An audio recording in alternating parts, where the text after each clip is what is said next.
On the broadcast tonight, R3 closed as the State Department of Health suspends the laboratory used for the testing center. What does this mean for students? Scheduling. It's already that time of year. What students can expect when registering for classes starting next week? And top dog. Which dog breed has been named #1 for the year 2021? All of that and more right now on SUTV News.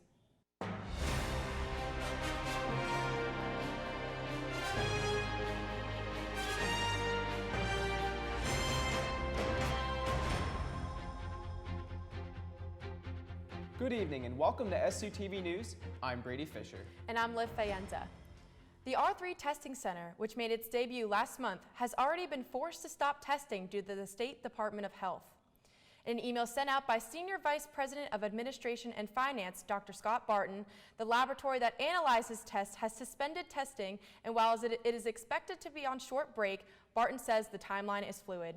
As a result, modifications have been made to the testing protocol. A percentage of on-campus students will be required to test weekly, serving as a surveillance model for testing. The same guideline will be used for those that use the shipwreck. As for extracurricular activities, student groups will be notified of the changes that they happen.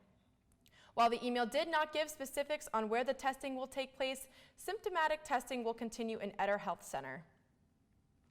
Shippensburg University was named a voter-friendly campus after the work done by Ship Votes and the athletic department, encouraging students to go out and vote in the 2020 election. Shippensburg is one of only 237 schools to receive this recognition from the Campus Voter Project and the National Association of Student Personnel Administrators. Students continue to be encouraged to go out and register to vote, and registration information can be found on Ship Votes' website. If you have ever found yourself in the position where you were unsure how to help a friend or family member dealing with suicidal thoughts, SUTV's Alicia LaLuz covered a new training program that can help you be better prepared should you ever find yourself in that situation again. Upcoming weeks, Shippensburg University will be offering suicide prevention training to its students for free. Sponsored by the Housing and Residence Life Department, students can become Question, Persuade, Refer, or QPR gatekeepers. I attended the first session, led by certified QPR trainers Candice Clark and Dr. Andrea Malmont, where the facts and myths surrounding suicide were discussed, as well as how to approach someone you are worried about. Students can sign up for the remaining sessions taking place on Monday, March 22nd and Wednesday, April 7th, using the QR code found on flyers around campus, as well as in an email sent out from Housing and Residence Life. Alicia LaLuz for SUTV. If you or anyone has experienced suicidal thoughts or attempted suicide, you can call the suicide hotline at 1-800-273-8255. Looking for a quick late night snack? Every week, as a way to give back to students for following COVID restrictions, Ship Dining Services sets up a truck to give away free food to students. The truck sets up in the G1 parking lot at the corner of Richard and Queen Street every Friday and Saturday night, from 10 p.m. until midnight. Scheduling for the 2021 fall semester is right around the corner, with scheduling beginning on Monday, March 22nd. To schedule classes, head to the SHIP website and go to the My SHIP tab. Next, under the Students tab, click My Academics, and finally, under the Registration Tools section, you can browse for classes and register when the window is available. If you have questions about scheduling, reach out to your advisor. Now let's take a look at what's coming up this week in the slate with Robin Kittle-Waller. Up this week in the slate. Our news section will cover the upcoming SGA elections and an article about the campus archive and history classes that are creating an archive on COVID-19. The opinion section will include 2 works from staff columnists, as well as the Slate Speaks editorial. The arts and entertainment section will cover the Snyder Cut of Justice League. The Ship Life section will have features on the Teddy Bears and Tie-Dye event and the Hoops Against Hunger event. Our sports section will have features on baseball's Jackson Lobianco and the Boxing Club, as well as recaps of 5 different sports. In other news, the Slate will be hosting a Mod Pizza Fundraiser on Thursday, March 25th from 10:30 a.m. to 9 p.m. Come out and show your support. Don't forget to follow us on Instagram, Twitter, and Facebook at ShipUSlate, and be sure to pick up the next edition of The Slate Tuesdays on newsstands or read anytime at theslateonline.com. The invasive species, known as the spotted lanternfly, has now put 8 counties in Pennsylvania into a quarantine zone. Agricultural Secretary Russell Redding has said the quarantine now encompasses 34 counties as of Wednesday, March 10th. The counties are Cambria, Cameron, Franklin, Lackawanna, Montour, Pike, Wayne, and Westmoreland. However, it should be noted that the counties are not necessarily infected, but contain municipalities that appear to be hives for infestation. An article by Penn State reports that when found, spotted lanternflies and or suspicious-looking eggs should be collected and put in a vial filled with alcohol to kill and preserve them. If found, they should also be reported to the Pennsylvania Department of Agriculture by emailing badbug@pa.gov or call the Invasive Species Hotline at 1-866-253-7189. This week marked a possible turning point for Pennsylvania as Governor Tom Wolf announced new COVID guidelines set for this spring.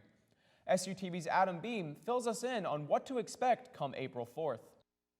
Following an announcement Monday, Governor Tom Wolf plans to ease back on certain COVID-19 restrictions that are set to benefit indoor venues and events. Beginning at midnight on April 4th, all restaurants, movie theaters, sports venues, gyms, and other indoor venues will be allowed a limited capacity of 75% occupancy. Restaurants will also have the benefit of resuming bar services and all alcohol services without purchasing any food. Alcohol can also be sold after 11 p.m. once again. Indoor events will now also be set at 25% occupancy, while outdoor events can have a capacity of 50%. As Governor Wolf explained, quote, Pennsylvanians have stepped up and done their part to help curb the spread of COVID-19. It's time to allow our restaurants, bars, and other service businesses to get back to more normal operations, end quote. However, in order for restaurants and other venues to open up at the 75% capacity, these venues must complete the state's self-certification process. As his administration describes, any restaurants that do not self-certify will be capped off at 50% occupancy, which is the current capacity for venues that are certified at this time. It should also be noted that this is now the second time in weeks that Governor Wolf has leaned back on COVID restrictions, as he raised occupancy limits on indoor events to 15% of its capacity and up to 20% for outdoor events. Although it should also be noted that all these venues and events that social distancing of 6 feet is still mandatory, as well as masks being strongly encouraged. Pennsylvania now joins numerous other states that have begun to cut back on the restrictions that have been in place for months. This is mainly due to the massive rollout of the COVID vaccine, which has slowly helped lower the number of positive cases and fatalities. However, many health officials warn that we are still not in the clear yet, and recent reports now show that cases are rising in 14 states, Pennsylvania being one of them. Despite this news, Governor Wolf still plans to move ahead with this decision, and only time will tell if restrictions will continue to lessen or increase in the near future. For SUTV News, I'm Adam Beam. We're learning more about the suspect in a Tuesday shooting rampage in Georgia. The attacker targeted 3 spas in the metro Atlanta area. Most of the victims were Asian women. CNN's Ryan Young reports. Shock and outrage in Atlanta, Georgia, and across the nation after a shooting spree left 8 people dead, 6 of whom were Asian women. Police say the suspected shooter, 21-year-old Robert Aaron Long, has admitted to the attacks on 3 separate Atlanta area spas. But they say it's too soon to call his motives a hate crime. It's still early, but he does claim that it was not racially motivated. According to investigators, the suspect described issues of sexual addiction and the spas as temptations that he wanted to eliminate. He made indicators that he has some issues, potentially sexual addiction, and may have frequented some of these places in the past. A former roommate of a suspect telling CNN that Long spent time in rehab for sexual addiction last year. Sorry. Do you have a description of him, ma'am? We need to hide him right now. That's why. Please. Is it a male or female? They have a gun. The attack started shortly before 5 p.m. on Tuesday at Young's Asian Massage in Cherokee County, Georgia. 5 people were shot, with 2 dying on the scene and 2 dying at the hospital. Then around 5:47 at Gold Massage Spa in northeast Atlanta, 3 people were shot dead and another killed across the street at Aroma Therapy Spa. For as tragic as this was, on yesterday in Metro Atlanta, this could have been significantly worse.